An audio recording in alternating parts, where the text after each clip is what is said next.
Today, on the occasion of the 25th anniversary of the Kargil Vijay Divas, Bharatiya Janata Yuva Morcha, under the leadership of our national president, JP Nadda ji, has organized Kargil Vijay Deep Mashal Yatra all across the country. In more than 900 districts of the country today, thousands of young people have come together to hold torchlight parades in memory of the martyrs who made the supreme sacrifice for the sake of Bharat. Starting today evening, a Vijay Deep will be lit in about 900 districts of the country, which will be kept alive for 25 hours continuously until tomorrow evening.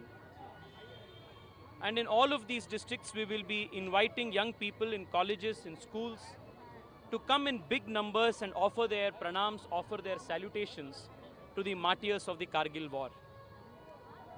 Under the leadership of Prime Minister Narendra Modi, no stone is being left unturned to make India and the Indian Army a strong fighting force. More than 13% of the country's GDP is today allotted as the country's defense budget.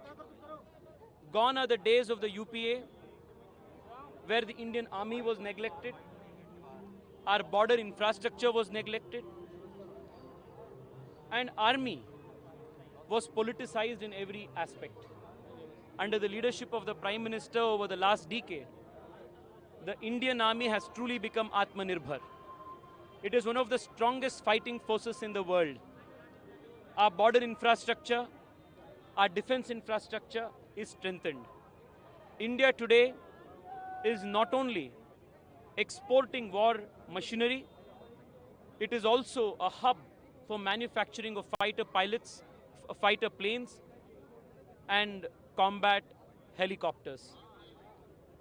India today, under the leadership of the Prime Minister, has achieved strength in every aspect of our national security.